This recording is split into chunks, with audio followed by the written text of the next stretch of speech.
আসসালামু আলাইকুম রহমতুল্লাহি ওয়া বারাকাতুহু। আলহামদুলিল্লাহ, আশা করি আপনারা সকলেই ভালো আছেন। দিনী আলোচনায় আপনাদের সবাইকে স্বাগতম। আমাদের এই দিনী আলোচনা আজকের বিষয়বস্তু হবে ইমানের শাখাগুলো নিয়ে ধারাবাহিক আলোচনা। তারই ধারাবাহিকতায় আমরা ইমানের 9 নম্বর শাখা অর্থাৎ দোজখের ওপরে বিশ্বাস স্থাপন করা এই সম্পর্কে জানতেছিলাম। এই সম্পর্কে আমরা জানতে গিয়ে আমরা জেনেছিলাম যে ওমরে ফারুক রাদিয়াল্লাহু তাআলা আনহুর যে মর্যাদা সম্পন্ন হাদিসগুলা, এই হাদিসগুলো আমরা জানতেছিলাম। তো আমরা বলেছিলাম যে এই ওমরে ফারুক রাদিয়াল্লাহু তাআলা আনহু জাহান্নামের জন্য জাহান্নামকে কেমন ভয় করতেন। যেহেতু ওমরে ফারুক রাদিয়াল্লাহু তাআলা আনহু অর্থাৎ এই যে মর্যাদা সম্পন্ন বিগত পর্বগুলোতে যে মর্যাদা বলেছি, এই মর্যাদা সম্পন্ন ওমরে ফারুক রাদিয়াল্লাহু তাআলা আনহু একদিন নামাজ পড়তেছিলেন আর নামাজে সূরা সফফাতের 24 নম্বর আয়াত তেলাওয়াত করতেছিলেন। হযরত ওমরে ফারুক রাদিয়াল্লাহু তাআলা আনহু তেলাওয়াত করতেছিলেন যে ওয়াকিফুহুম ইন্নাহুম মাসউলুন, যে এদেরকে ধরো, এদেরকে জিজ্ঞাসা করা হবে। এই আয়াত হযরত ওমরে ফারুক রাদিয়াল্লাহু তাআলা আনহু তেলাওয়াত করতেছেন আর কাঁদতেছেন। এই আয়াতটা যখন ওমরে ফারুক রাদিয়াল্লাহু তাআলা আনহু তেলাওয়াত করতেছিলেন, এই আয়াতটায় হাসরের কিছু দৃশ্য আল্লাহ পাক রব্বুল আলামিন তুলে ধরেছেন। এই দৃশ্য দেখে হযরত ওমরে ফারুক রাদিয়াল্লাহু তাআলা আনহু কাঁদতেছেন, এই আয়াত তেলাওয়াত করতেছেন আর কাঁদতেছেন। তার কান্নার আওয়াজটা এত পরিমাণে বৃদ্ধি ছিল যে রেওয়ায়েতে আছে ওমরে ফারুক রাদিয়াল্লাহু তাআলা আনহুর কান্নার আওয়াজটা একদম পিছনের কাতার পর্যন্ত শোনা যাইতেছিল, একদম পিছনের কাতার পর্যন্ত শোনা যাইতেছিল ওমরে ফারুক রাদিয়াল্লাহু তাআলা আনহুর এই কান্নাটা। যখন ওমরে ফারুক রাদিয়াল্লাহু তাআলা আনহু নামাজ শেষ করলেন, তখন একজন সাহাবী ওমরে ফারুক রাদিয়াল্লাহু তাআলা আনহুকে জিজ্ঞাসা করলেন যে, হে আমিরুল মুমিনিন, এই আয়াত পড়ে আপনি কেন কাঁদতেছেন? এই আয়াত তো আপনাদের সম্পর্কে না, আপনার সম্পর্কে না, এই আয়াত তো জাহান্নামীদের সম্পর্কে। আর নবী করিম সাল্লাল্লাহু আলাইহি ওয়াসাল্লাম আপনাকে তো জান্নাতের সুসংবাদ দিয়ে দিয়েছেন, জান্নাতের সার্টিফিকেট দিয়ে গেছেন। কারণ নবী করিম সাল্লাল্লাহু আলাইহি ওয়াসাল্লাম বলেছেন ওমর ফিল জান্নাহ, ওমর জান্নাতি। তো এই আয়াত তো আপনার সম্পর্কে না, এই আয়াত তো জাহান্নামীদের সম্পর্কে। আপনি কেন এই আয়াত পড়তেছেন আর কাঁদতেছেন? তো এই কথা যখন ওই ব্যক্তি বলল, তখন ওমরে ফারুক রাদিয়াল্লাহু তাআলা আনহু তার কথার জবাব দিলেন। কি জবাব দিলেন? ওমরে ফারুক রাদিয়াল্লাহু তাআলা আনহু বলেন যে, আমার তো ভয় হয় যে কিয়ামতের ময়দানের দিন একদল মানুষকে আল্লাহ পাক রব্বুল আলামিন দাঁড় করাবেন আর বলবেন, ওদেরকে ধরো হে ফেরেশতারা, ওদেরকে জিজ্ঞাসাবাদ করা হবে।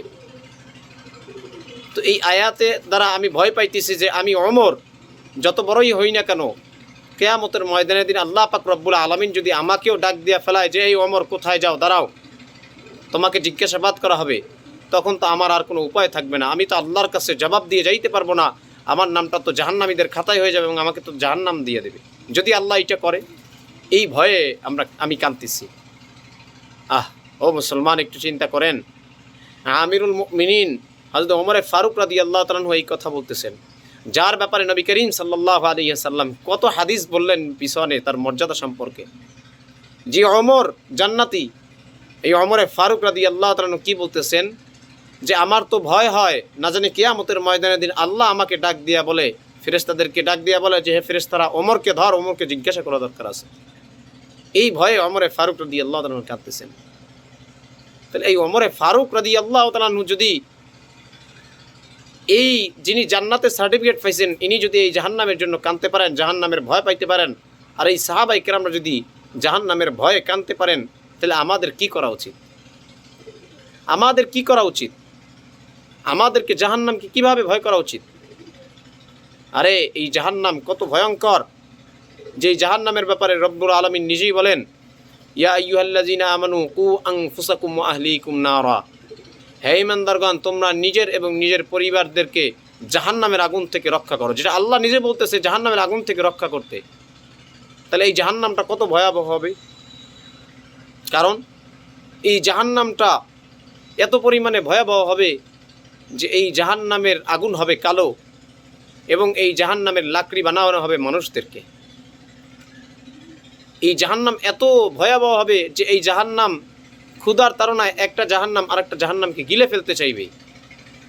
আর এই জাহান্নামের লাকড়ি বানাবে মানুষদেরকে, আল্লাহর বান্দাদেরকে, এই ইনসানদেরকে যারা নাফরমান তাদেরকে। শুধু তাই না, এই জাহান্নামের আগুনটা হবে কালো। এই আগুনটা যখন মানুষের শরীরে লাগিয়ে দেওয়া হবে, সর্বপ্রথম মানুষের কলিজাটা পুড়ে ফেলবে এই জাহান্নামের আগুন। আল্লাহু আকবার।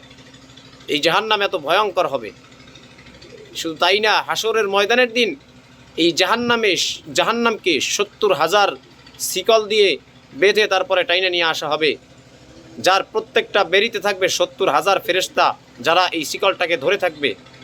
তারপরও জাহান্নাম যখন হাসরের ময়দানের দিকে দৌড়ে ছুটে আসবে, হযরত জিবরাইল আলাইহিস সালাতু ওয়াস সালাম তিনি থাকবেন আল্লাহ পাক রব্বুল আলামিনের ডান পাশে। তিনি এই দৃশ্য দেখে, জাহান্নামের ছুটে আসার দৃশ্য দেখে, ভয়াবহতা দেখে তিনি মাটিতে পড়ে যাবেন এবং আল্লাহ পাক রব্বুল আলামিনের কাছে বলবেন, রব্বি সাল্লিম সাল্লিম, হে আল্লাহ আমাকে রক্ষা করুন, আমাকে রক্ষা করুন। এই জাহান্নাম এত ভয়ঙ্কর হবে, অথচ আমরা এই জাহান্নাম কামাই করতেছি, এই জাহান্নামকে আমরা ভয় করি না। কি হলো মুসলমান, আমাদের তো এই জাহান্নামকে ভয় করা উচিত। আমাদেরকে তো এই জাহান্নাম থেকে কিভাবে মুক্তি পাবো এই পথ অবলম্বন করা উচিত, কিন্তু আমরা তো সেটা করেই না, বরঞ্চ আমরা এই জাহান্নামকে সর্ব অবস্থায় সর্ব হালাতে কামাই করতেছি। এই জন্য আমাদেরকে সর্ব অবস্থায় এই জাহান্নাম থেকে ফিরে থাকতে হবে। কেননা এই জাহান্নামকে যখন এই জাহান্নামে যখন আল্লাহ তাআলা মানুষকে দিবেন, তখন এই জাহান্নামে কি হচ্ছে, কি আওয়াজ হবে সেটাও মানুষ শুনতে পারবে। মানুষের কি ভয়াবহতা হবে এই জাহান্নামে ফেললে, এই জাহান্নামের কিভাবে যখন ফেলবে জাহান্নামে, তখন মানুষ কি শুনবে জাহান্নামের, এই সম্পর্কে ইনশাআল্লাহ আল্লাহ যদি তৌফিক দান করেন আগামী পর্বে আমি ইনশাআল্লাহ আপনাদের সামনে আলোচনা করব।